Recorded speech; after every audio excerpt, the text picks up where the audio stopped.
welcome back to AR's Tales, aka the A.R.T podcast. I am A.R. and today I am joined by Gabriella White. She has more work under her belt than any other person I've talked to at this age. It is unbelievable. She has The Chosen Ones, a sci-fi romance that she is going to be talking to about us because you know I love that sci-fi. But she also has a book of poetry called Reality, a book of poems. Very interesting stuff. It was recently released. I believe it came out in the last year and a half. So it should definitely be like coincide with like COVID and everything going on and like the emotions that we've been running through. I can already sense it.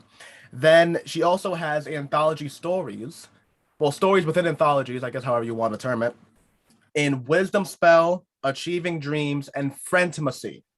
She's also a part of the Writers Global Movement, just initiated helping writers around the world do this, what we love, because it is challenging, but it is very rewarding. So we all need to be helping each other out. Without any further ado, ladies and gentlemen, Gabriella, how are you doing today? I'm doing pretty good. How about yourself? I cannot complain. Well, I can complain, but who's gonna listen? That's true. That's true. So, with these many works under your belt, how do you find time to manage everything? How did writing start for you? So I actually took a creative writing class in high school as an elective for what I was initially going into college for, which was to be a teacher in language arts with also a subcategory of special education. But when that kind of went downhill after the first semester, it was a struggle. I mean, I couldn't really, I was struggling in one of the easiest classes you could take in the program without being officially in the program. And so I just decided this isn't for me. And I changed my major to creative writing and took a creative writing class. And that's pretty much what sparked my creative writing again. I didn't write for, I'd say, almost 6 months.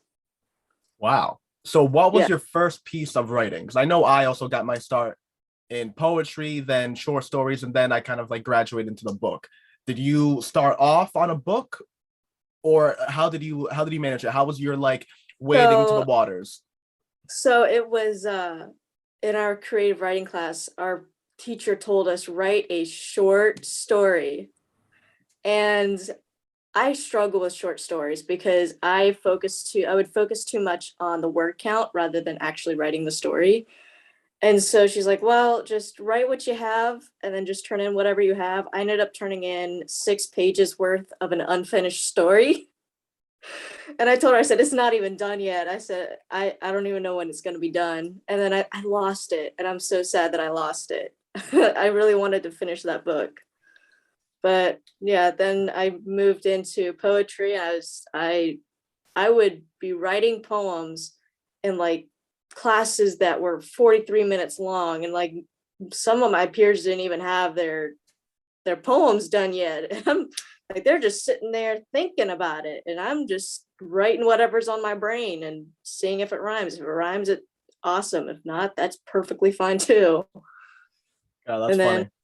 Yeah, so that's where I got my start, is pretty much in high school, and then I stopped, like I said, for 6 months, and it started up again in college. So when did the idea for your first published work come to you, The Chosen Ones? I was actually in the middle of watching The 100, the CW show, and I was sitting there and I was thinking, I'm like, well, they're already having to deal with like a virus and like radiation. What if we mix that, post-apocalyptic world, but with a really, really bad virus that's a combination of any of today's viruses combined into one, and put them through like there's these teenagers, and then just put them through like genetic testing to see if it's genetic, if they could come up with a treatment for it. And it kind of just sprung from there. I just started writing. I really didn't have any like plot line. I was just writing whatever was on my mind. And then that's how the book came to be. So My God, that's actually fascinating. I just recently I was like thinking about that, especially when it comes to like sci-fi, the whole idea of like a pandemic and like a virus, just like that. You know, Mhm. we're living through it, so we understand what a pandemic does and like an epidemic of like that type of virus. So I was just thinking, imagine like in the future where like planets are colonized the same way that like, you know, land is colonized on Earth. If a breakout were to happen of, you know, COVID 93, whatever, on Saturn, their level of lockdown would be a planetary lockdown. Like Mhm. imagine the just like the blowback of that, like a whole planet being on lockdown, like no travel going in and out, no trade as possible. Like, they Yeah. have to be self-sufficient. My God, that's so interesting to me. It's just like the idea of an epidemic, especially that we're all going through it, something that it's easily recognizable to everyone, but also can just be divided up and just written about in 1,000 different ways. So how did Yeah. you go about it? How did you tackle make like finding a Um, nuance in something like that? so I mean, I also like centered around like family as well. Like family to me is very important. Like no matter like whether or not you're blood related. And so I had this idea. I said, well, what if this like brother and sister came together to this facility? I call it the facility, and you kind of just follow their journey on how, you know, how long they've been there and how they're like noticing that there's something not right about the place, and you kind of just follow them to just um as they discover what's actually going on, and then ended on a cliffhanger. So that's, I mean, I also consulted with some of my family members who work in the medical field to make sure that everything was as accurate as possible. Like I would ask them, like if I was writing out an injury scene, I would ask them, how accurate is this? Is this really accurate? Does this actually happen? And just so that in those types of scenes, it's as accurate as it can be. And I do try to do that with all of the books that I write, and that include injuries, because I want to make sure that it is as accurate as possible. Yeah, it's funny when things like that just don't click. You know, it's Mhm. like the realism is what can somehow take a person out, even if the world is like 100% fantastical and we're talking about dragons and demons and whatever you want, things that you would never normally see. If for whatever reason a person was like running for like, you know, 9 hours straight and never once took a breath or like a you immediately it's the uncanny valley to the humans. It's like you immediately goes like, oh, that's a lie. Even if they're chasing a dragon, it's like all right, at least the dragon flies. There's like physics I understand. You know what I mean? Yeah, yeah, no, actually when I was coming up with this disease that I wanted, I was looking at symptoms of the flu, of like chicken pox and all of that, like every single sickness that I could think of off the top of my head. I would look up their symptoms and just slap them into the book. And I'm Yeah, like, well, there you go. my God, that's phenomenal. Oh, excuse me. I truly think that the most, I don't know, I guess like terrifying disease symptom I've ever heard of is, you know, tuberculosis, TB. You know, Hmm. like reading about it, like what Edgar Allan Poe went through in his life. Just imagine, just you know, you're coughing, and everyone in England at the time, because it smelled so bad because of like the Industrial Revolution and like you know, just like everything smelling like crap. You know, you Yeah. always had like a little napkin so you can like cover your smell from like literally like the piles of crap that were just like hanging out in the street. So people would do that, and you would cough into your little napkin, and you look into it, there'd be a spot of blood, and like that's literally a death sentence. Like, yeah, I'm dying in like fucking 2 months from now. Like the fear, like the Yeah, fear of yeah. that. That's insane. So like, how did you treat that emotion? What is the symptom? If it, without spoiling too much, that just it's that feeling of it's a death sentence. I think that's in itself one of the Yeah. most terrifying principles a human can go through. Yeah, I think I pretty much took it from my own experience. For like someone literally feeling like they are on fire, like they are so hot, they are roasting alive. And that's like how it like basically describing like you feel like death without saying that you feel like death.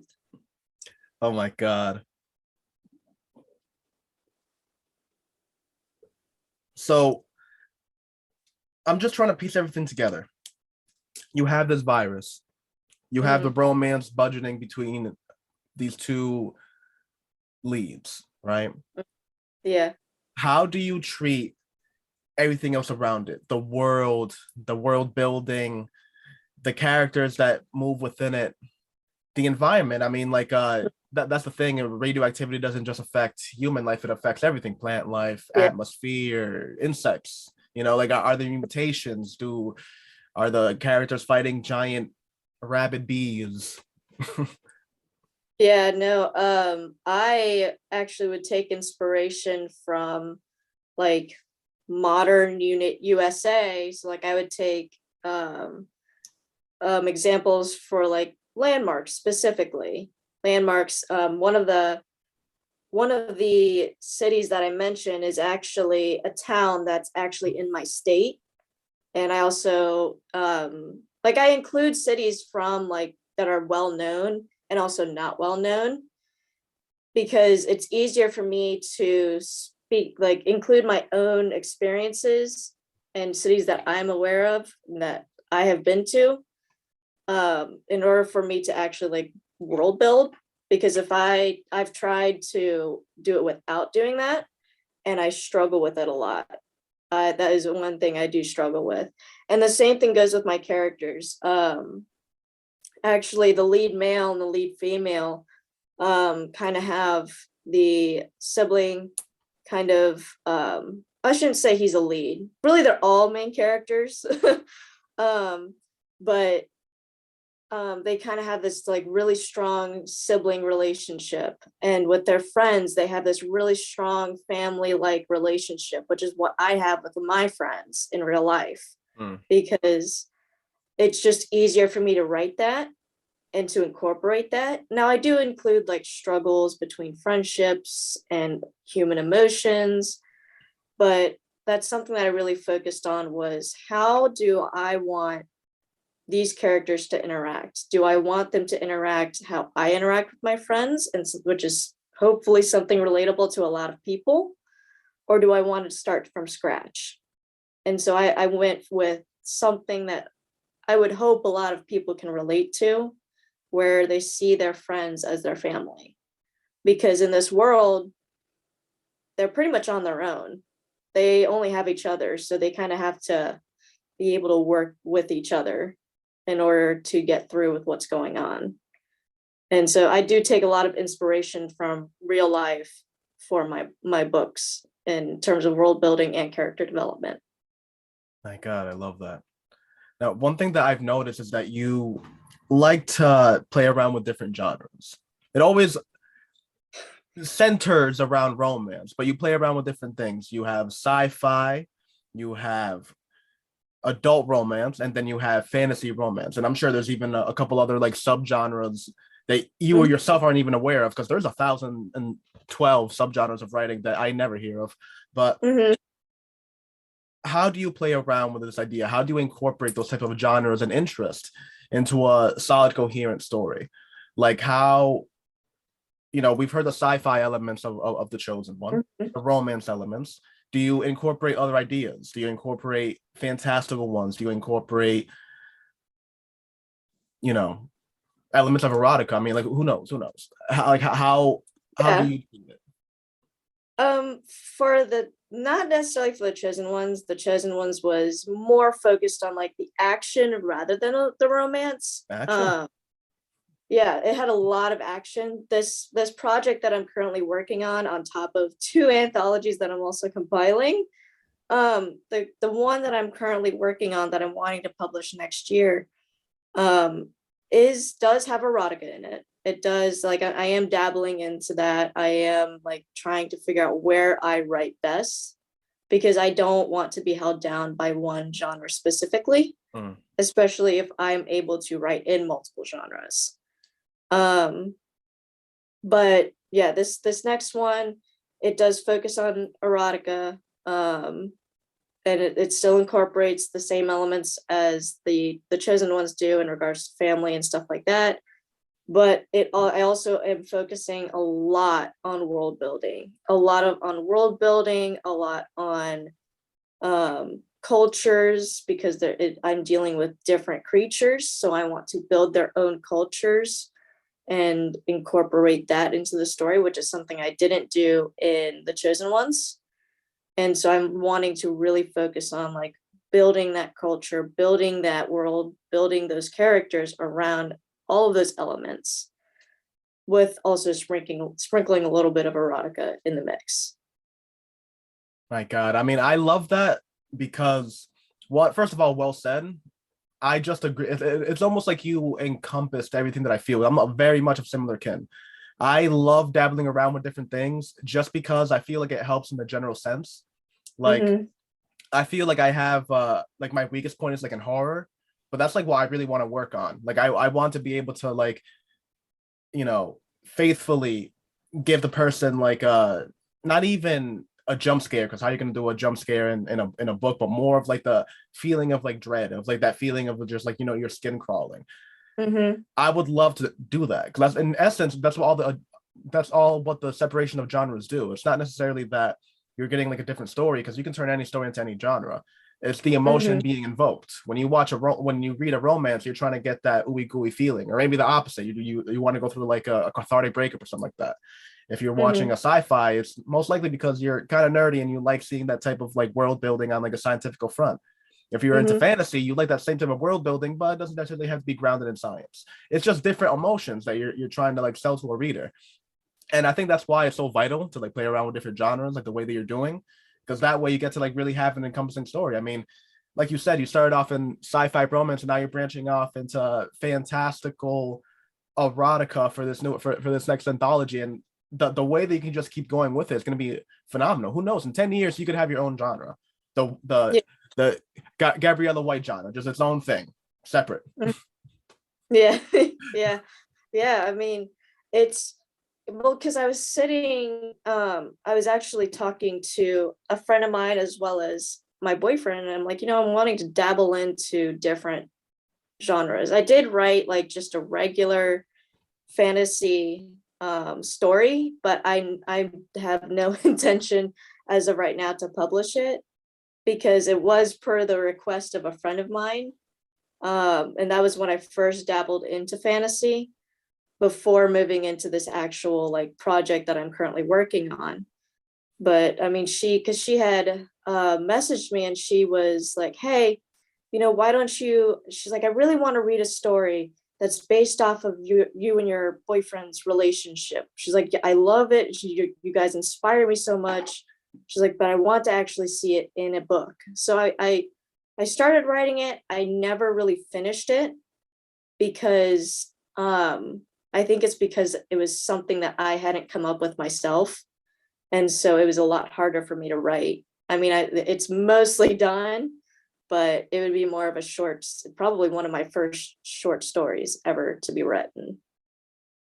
My God, I love that. I don't know. I just love ideas like that, especially when they come like grounded from something like I can't remember where I read it, but I've always loved like very old people dynamics when they're in a couple, like like those like 70-year-old people that have been married for like 50 plus years, because like the idea of a filter is gone. Like they're just saying things off the top of their head and they don't care, and the other person is just there, and like the love has completely transmitted. Like love for us at like a young age is like taking somebody by the arms and kissing them and doing this whole Titanic Notebook scene with them, but at that age it's simply just being with one another and knowing each other to the T, and like knowing at this time to get cranky, at this time to get hungry, at this like, and just being for each other's like wheel like that.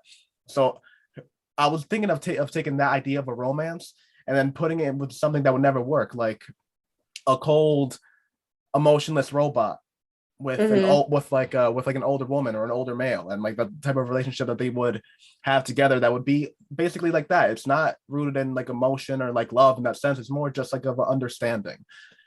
Yeah, and I mean, like that's kind of in that short story that I was writing, that was pretty much what it was. I mean, the story starts.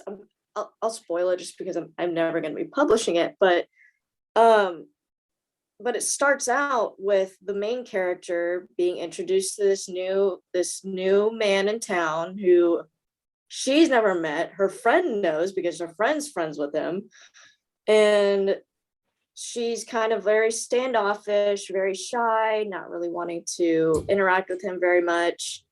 And then you just watch throughout the book as she becomes more comfortable. They have more of an understanding. He knows when she's upset. He knows where she needs to go, when she's upset, what she needs to do, what he needs to do. And it is more of an understanding rather than like 20-year-old lovey-dovey stuff. Yeah, and I like that because like when you pay attention to how everything, because I'll tell you right now, the classics are phenomenal. You asked me that one of the best, sci-fi stories ever written was Frankenstein. If you ask me, just completely honestly, I mean that thing is a knockout, especially for the time frame that it was written in. But I'm loving the nuances that we're taking, the chances that people are taking now with the way the storytelling is like being read. And like we've always been fed the idea there has to be a romantic interest, whether it's straight, transgender, whatever you want, but there has to be like some type of like a love thing going on. Mm-hmm. The latest Marvel movie, well, not the latest, but the Shang-Chi and like the 10 Rings. I always pronounce that wrong. But that romance between the main lead and Aquafina, I can't remember what her name actually, like her name was in the movie, but that thing was one of those relationships. You think the entire movie that it's going to end with like a big dramatic kiss and like a hug and they're going to get married, but they're not. It's just a nice understanding between two people. And there's something that it's inspiring. Like I like seeing that look. Things don't have to be a simple black and white. We can play around with it. There's 1,000 different ways to show a person that you love them. There's 1,000 different ways that relationships can be, 1,000 different ways that humans can interact with one another. And we've been just fed a constant one for years and years and years. And I'm just loving this new leaf that we're turning. I'm loving this new ideas that people are coming up with. Things like that. Things like, the creatures that you're developing, the world that you're building. That's a beautiful idea. I love it. Yeah, I mean, like the two lead characters in this new book that I'm writing is like they pretty much, it starts out really rocky, but eventually like they, I try to include like things that don't usually happen in books, if you know what I mean. Like there's this particular scene where he like goes off and he goes on this like killing spree, I guess you could say. And first she freaks out, but then she composes herself and then they have a mutual understanding. And then she's like, look, like I'll take care of this if you go and fix yourself. But like they don't, like I wanted it to be where they have a mutual understanding, but also like still have that romantic kind of relationship as well, like kind of a mixture of both, which I feel is how it should be, is that you guys should have a mutual understanding, but also sprinkle in a little bit of romance every once in a while, but don't make it the center of the story and the plot. My God, I love that. Like there's to me, that's like the coolest part about being a writer is that we get to like, writing starts from loving reading and like loving that type of stuff. So we take everything that we've seen before and we go like, all right, well, I definitely like this and we'll continue on that. But when it goes to this part, instead of going left, we can go right, or maybe we can go in the middle, or maybe we can just have the character do a 320 and go somewhere in that direction. Like, who knows? We can do whatever we can do whatever we want. And I just love that whole thing. The industry as it's growing, there's no more like publishers saying like, oh, well, this is good, this isn't, you can't do this, you can't do that. It's just whatever you feel like writing. And I absolutely love that. So for the chosen ones, first of all, where can people pick it up? Because people need to know. People can pick it up on Amazon, Amazon in the US. I have not made it available anywhere else, unfortunately. But I am going to be trying to do that with my future projects. But yeah, you can go to Amazon.com, just search up The Chosen Ones by Gabriella White, and it should be the first result when you search. It's an ebook, paperback, as well as hardcover copy. My God, that hardcover copy, man, I'm telling you, like people that you either know or you don't know, that is easily the hardest part of getting everything up there. They are so much more stringent on the hard copy than they are the paperback. They are. It is literally unreal. Like the uploading process. I'm still, and my book came out. I mean, I feel like I'm approaching the year anniversary of it, and my hardcover is still being reviewed and like delayed because of that. Just the little hoop. Well, it's not even little hoops. I mean, it's huge flaming hoops that are dipped and they make you wear gasoline underpants too, just to just for fun. But yeah. I mean, because initially my graphic designer and we were going to put a jacket on it, but when I tried to do the jacket, it wasn't working. So I'm like, you know what? We're just going to use the regular cover. We're not going to put a jacket on it. We're just going to put the image on the actual cover. And that's how it's going to be.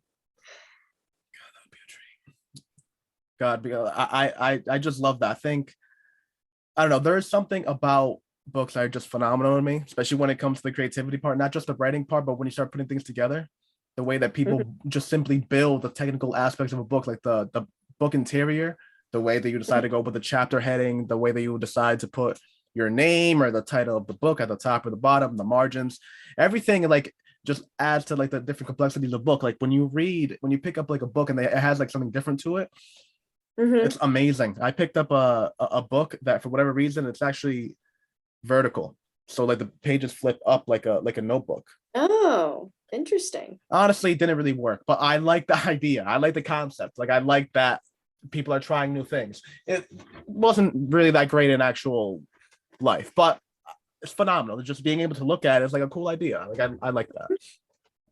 Yeah. I mean, I think it's for a lot of people, writing is a good outlet. I know that's what it started out with me. And when I was writing The Chosen Ones, I initially was writing it just to get through quarantine because that was a rough ride. I mean, I was being kicked out of my college. They were kicking all of us out to send us home because of the pandemic. And I was having to stay home and quarantine. And so I'm like, well, like classes are only this long. I don't have a whole lot of homework. So what am I going to do with the rest of this time? And so that's when I started watching the TV show, and then I started writing. And then I had some of my family members had suggested, well, why don't you upload it to Wattpad? So I'm like, okay, I'll upload it to Wattpad. It gained some traction, then it kind of died off. And then I noticed this other person on Wattpad was using a site called Inkit. And so I moved over there and it shot up. The reads, the last I checked, was at 2,000 something. So I'd say that was pretty successful for me at the time. So if anyone is wanting to start out in writing, I would highly suggest start writing on Inkit, gain some traction, gain a readership. And then if you ever decide to start self-publishing, go ahead and self-publish it. Like, well, honestly, that is like just very good advice. Honestly, heed to that. And going off the idea, so even just following that concept, you go from Wattpad, you go to Inkit, you publish your first book, you have The Chosen Ones. What do you do from that point on? Do you go in the route of a trilogy? Do you go, all right, well, there's more story to be had here, let me work on a sequel? Where do you go from there? So I was initially going to make it a trilogy, but as of right now, because I have stepped away from it for so long, and I have a lot of other projects going on, it is currently just a standalone. However, I do plan on revisiting it sometime in the future. But right now, my current project is actually, it was initially supposed to just be one trilogy. But after writing book 2, because I started writing book 2, and then I realized that it was really hard for me to write in the two characters different perspectives because they were in two different places. So I just decided to let's just split that manuscript and make 2 trilogies that intertwine with each other, kind of like what Scarlett St. Clair did with her series for Hades and Persephone. she did the two different perspectives, but two different series. So that's kind of like the route that I'm going down is the two different perspectives, because obviously there's going to be a lot going on in my lead male's perspective that my lead female is not aware of, and vice versa. So I think it would just be, I thought that it would be more efficient for me to write this story with two different trilogies that kind of like are being published side by side. I mean, I love the idea. I might be a little bit biased because that is definition what I'm doing as well. There is something, it's actually funny. I've like talked about it like to death with like 1,000 people, but there is a thing that I'm on right now, which is a difference between, you know, third person narrative and then like first person. There's something about first person that, like, from a story perspective, I just love it for everything that you said. You know, if I were to write a story and from a narrative point of view about just you and I talking right now, it would be one consolidated story. It would have my point of view, your point of view, and maybe it would omit certain things, maybe it wouldn't, it would just go through. The thing about point of view is that it's a complete story just from the point of view of a person's eyes. So let's say that if I were to roll my eyes and like a certain thing, from your point of view, it's like, oh, he did this because of that. So callous, so mean, blah, blah, blah. And then from my point of view, you realize that, like, I don't know, my dog just like went and licked up the crap I left on the floor, and I made me roll my eyes on that. And I'm thinking in my head, like, oh man, I hope she doesn't notice. You know, it's that's what I love about point of view, is that like it seems like, you know, almost obvious when you say it, but it's such a different perspective changes the outcome, the story, I mean, even the genre significantly. So I love the idea that, you know, you go through a book and you read one point of view and you're like, wow, okay, I understand that. And all the things that you believe and all the things that you understand, to you, that's what it is. It's fact. But then this other point of view comes out and you read it, it's like, oh man, okay, wait a minute. What is what now? This character saying this, that character saying that. And then it's my favorite part about reading is that what you really, the big things of the book aren't written. It's things that you yourself analyze after reading. You sit there and go like, oh, wait a minute. Well, why would they do this if this happened? Oh, it's probably because this and that. So when you have two different point of views, the truth, which is in the middle, is deciphered by the reader, which, I mean, to me, that is the best type of reading there is. That's like the most fun. Yeah. I mean, well, because like I know that in this book, there are scenes where the lead male is just blank face, like nothing, like in the lead female's point of view, nothing's going on up here. Like she's just giving her a blank stare. But then like I'm wanting to just move into his point of view and like what's actually going on that he's covering up with that blank stare, because he doesn't want her to know what's actually going on in his head. My God, I'm telling you, I love these ideas. I just absolutely love them. So you have the whole thing about the poetry thing, and I definitely want to highlight a little bit of it, because I'm trying to like go through like a timeline here. So you have your poetry book, as we talked about a little bit in the intro, was mostly influenced for like the environment that we were in at the time emotionally, right? COVID going on, and like a feeling of quarantine and all the different emotions that come up for that, and obviously it's not different from every person. So how did you channel that into a poetry book, and why is it called Reality? I mean, I think that even itself is pretty telling. Yeah. So I titled it Realities because for me personally, when I was compiling, because I was compiling poetry from stuff that I had written in high school with stuff that I had written most recently. And so for me, that was my reality.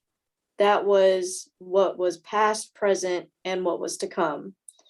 And so, you know, my poetry book, one of the poems in there, it talks about my experience with epilepsy, because I do have epilepsy, and I try to advocate for epileptics through my poetry. And at one point I was thinking of like, well, maybe one of my characters should have epilepsy. And just for those who don't know what epilepsy is, it is a chronic seizure disorder that causes seizures to occur. It can be caused by a brain injury. For me, it was a bacterial infection in my brain. But it can happen to anybody at any stage of their life. And it is actually more common than what people would think. But yeah, one of my poems in there do talk about my experience with that. And once you get towards the end, you'll notice when I am starting to get into more of the quarantine and what was really going on in my life that was not the greatest, because it'll show in like the titles and the poems themselves. Like it's almost as if I have like this timeline of like, well, here's my happy time. Here's where I struggled a little bit. Here's where I struggled a lot. Wow. I mean, I love it. First thing in my head, like, well, could you give a reading of one of the short poems? Could we get a little podcast exclusive? Yeah. Is that possible? Yeah, I mean, I got to bring it up on my computer first, though, but I can definitely get it to you. Yeah, go ahead. And while you get that up, the thing about this poetry book, right, is when you actually went, first of all, where can people find it? Amazon? Yep, Amazon.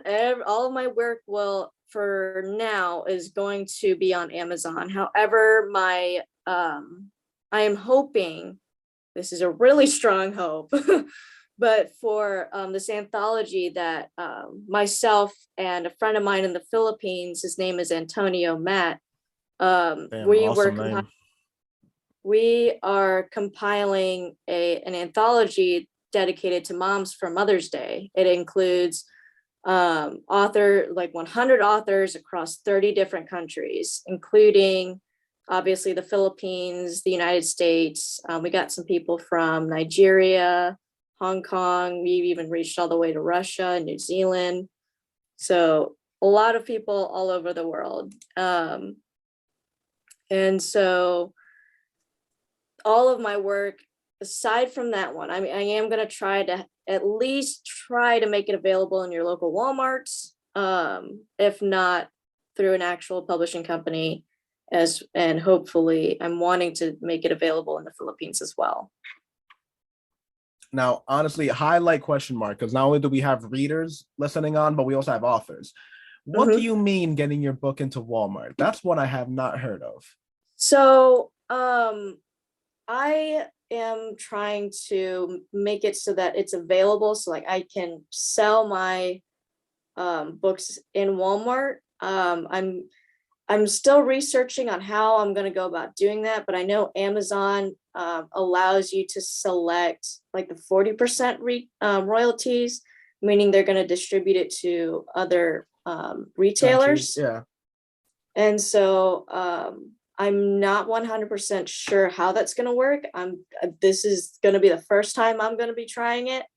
But I am wanting to try to make it available in my local Walmart. So I'm going to start talking to people about how they made that available, because I work at a Walmart. So so I know a lot of my coworkers are like, well, when are you going to make it available here? And I'm like, well, I'm trying.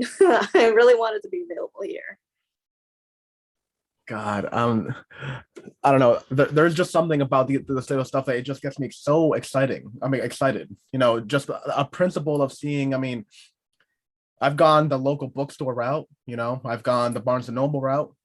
I've never heard of a book on Walmart. Like that would be a nice move. I really want to look into that. So again, I'll put information on that in the description. I'll do some research on myself, folks. That is that's key. That's key. Honestly, that's awesome.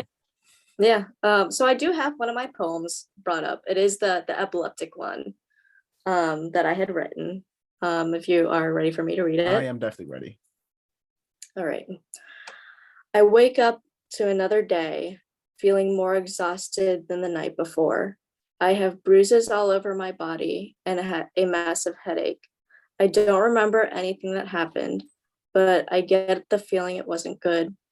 It must have been another one, even though I pray that it will never come. I'm grateful to live another day. And so I was basically trying to discreetly describe a seizure, and what happens after the seizure. Some people experience memory loss. confusion. Some of them are just really, really tired and just want to sleep. But a lot when we wake up, we don't even, if we're lucky, we don't even know that it happened until after the fact. I do know some people who it's happened to them while they're awake. I am fortunate enough that it did not happen when I was awake. Wow. I mean, that's powerful. That's really powerful. Thank you for sharing that, first of all. You're welcome. Wow, that's really powerful. Again, to hear, well, I guess you'll hear it in your own head, but to read more of these type of poems, pick up the book, Realities, a book of poems, out on Amazon. The description will have the links and bios of this phenomenal writer next to me. Go click on it, go to Amazon, hit follow on the Amazon author page, hit notifications so every time she drops something, you get, like, you'll be the first to know, and support this author. I mean, I'm telling you, with the right support, there will be a Gabriella White genre, just its own little thing by itself. And it's going to get so big that other people are going to write. It's like, oh, what are you? Oh, I'm a Gabriella White author. That's my genre. That's what I like writing. So, you know, the creativity is phenomenal. You know, everything that you've done, everything that you're doing. We went through the timeline of everything, and now we're at the point of these anthologies. So you make your poems, you get your thing. How does the idea of anthology start coming on? Because from what I'm picking up, it's you most likely got invited or submitted a work to the first to a first anthology, liked it, did a second, third, and now you're making your own. Am I on the right page? Yeah. I mean, so for Friendsmacy, I had submitted a work for that publishing for that author in particular. And then, you know, I started receiving some more from that publishing company, like author compilers who were under that publishing company. And I'm like, oh, cool. And then I started getting more and more. And I'm like, oh, okay. So now I'm up, I think I've submitted to at least 24 anthologies. Not all of them have been published yet. But yeah, I am like, it started with me being a co-author, and then I'm like, you know, I'm really liking being a co-author, but I want to experience what it's like being a compiler. And so I started compiling my own anthology, which was, interestingly enough, a horror one. It's a horror anthology featuring stories and poems. I also included script writing because I'd never seen script writing in an anthology before. So I'm like, well, let's include script writing. I haven't seen that. So I had reached out to my friend Antonio, and I said, hey, so I'm compiling a book, and I don't have as many connections as you do. So can you help me with like getting more co-authors? And he's like, oh yeah, sure. And so then he just started adding more and more and more. And I think we currently have, we have 50, somewhere around 50 participants, but I have received 21, 22, somewhere on there in terms of the entries. But there are 30 slots available. So if anybody is interested, message me. I do still have slots available. But yeah, our goal is 30. I am hopefully going to start working on the manuscript sometime next week or the week after. But I do plan on actually publishing the anthology like the weekend before or a week before Halloween. That's when I plan on it. It might change, but that's when I'm planning on it, on that particular anthology being published. But yeah, like I will say it's an amazing experience for those who want to meet new authors and meet new authors quickly. It is the best way for you to meet other authors around the world. I mean, they are, for all the ones that I have run into, they are so nice, so supportive. They get really excited. I had someone from Sierra Leone ask me to mentor them. You know, they are really really nice people to interact with and to work with. I really enjoy working with all of these people all around the world. Actually, my graphic designer is from Serbia. She does have an Instagram. Her Instagram is at @m_design3, all lowercase. She is amazing. Her work is amazing. Maya K, shout out, big support of the podcast. Oh yes, of course. She is amazing. She has done all of my banners, my covers, pretty much anything. Oh, she also does my formatting. She is like the best human being ever, because she has helped me since I started publishing my work. I was in search for a graphic designer at a reasonable price because I wasn't employed at the time. And so I'm like, listen, I can't I can't spend a whole lot. She's like, well, here's a package deal. And I'm like, awesome, let's go. But yeah, it was, I will say, if you are wanting to participate in anthologies, there are so many out there. So many. Like, if you are interested, message me. I'm sure I can find some anthologies for anyone to be a part of. I do know of a lot of anthologies that are currently looking for co-authors. So, but yeah, it is definitely I would describe it as a fast way to get connections and a fast way to make money off of a book. And it's a smaller project. You can make it a small project, you can make it a big project. For me, I went with the small and then like immediately to big with the 100 participants. But it's something that you can control how big that project is. And if you want it to be a small project, well, you're kind of experiencing writer's block and you really don't know what to do, but you still want to publish something that year, like me. It is a good way for you to at least get to know people, as well as to possibly publish something if that is the route that you decide to go on. Well, I think about it kind of like when you're in high school and like the friends that you meet are just like friends that are local, and you get lucky, you meet people that have like similar interests and whatever. But then you go to college and it's literally a congregation of people that are all like-minded for the most part. Like if you're going into a writing thing, then like literally all the people there are coming from like across the state, across the country, across the world to that school to do writing. So the chance of you finding people that are going to be not just a little bit interested in what you're doing, but very interested is high. So I 100% agree, like I understand that when you just get to talking with other people that are simply like what you're doing, doesn't matter what country they're from, what creed, what religion, what anything, you just vibe immediately. It's a kinship, Yeah, it's literally one gigantic family. And like that's, I think connections, at least, and this is just my opinion, for the first couple years when you're an author, especially if you're wanting to be an indie author like myself, connections are key. Like I'm right now not really focusing, like I'll publish my work, but I honestly don't pay attention to the sales. I'm more focused on like, well, what connections do I have?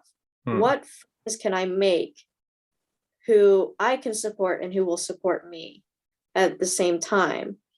And that's when I got into these anthologies, and I was really supportive of them. They were really, really nice, and a lot of them are really talented authors.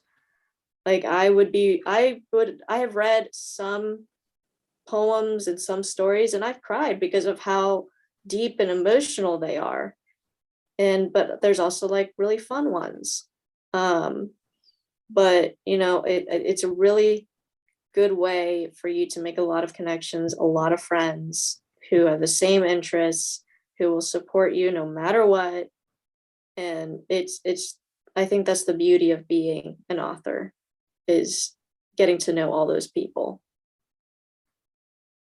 Without a doubt, extremely well said. I mean, like you said, it is the best family that you can adopt, honestly.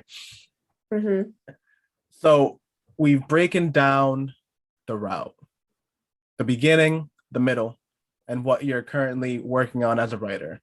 For in the future, we can expect perhaps another Chosen Ones sequel, continuation of the story, different point of view, more anthologies, more poems, more creativity, different genre flips. There is a lot in the future, and I am excited to not only witness it, but to be able to support it and have it on the podcast. Thank you for coming on. It's been a phenomenal chat. Yeah, thank you for having me. This is a wonderful opportunity. I greatly appreciate it. Well, honestly, thank you. So since we're getting to the end now, do you have anything do you want to add on? Anything do you want to support? A website? Does your best friend dog have a YouTube channel where they review dog food? What are you doing? Like whatever it is that you want to support, go ahead, drop it out, drop the line. Yeah, I mean, just, find me on Instagram. My Instagram is at author_Gabriella_White, all lowercase. You can also visit my Amazon. Like I said, the best way to look at my profile is just to search The Chosen Ones by Gabriella White. That's GABRIELLAWHITE.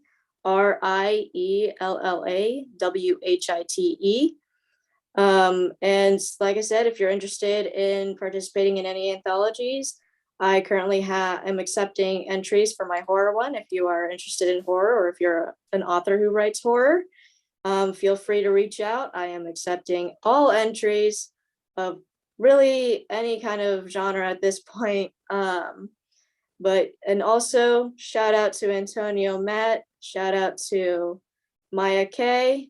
You two are amazing. I love both of you. You two are awesome. Also, just a sneak peek, I do intend on publishing my fantasy novel sometime next year. So be sure to keep a lookout for that. That is my goal for next year, if not the end of this year. But yeah, definitely give a shot, check out Maya's work, and then reach out to me. Shout out to you, AR. This is amazing. I greatly appreciate this opportunity. You have no idea. But yeah, thank you for having me on here, and I had a great time. You heard it here first, folks. You got anthologies, you got poems, and another fantasy coming for the next year. What more do you want? What more? And I'm not even being sarcastic. Literally, just tell me what more it is. I'll give it to you. Whatever. I'm needy. I want attention. All right. So again, thank you for coming on. This has been AR's Tales, aka the ART podcast. I've been AR. This phenomenal person to the side of me has been Gabriella White.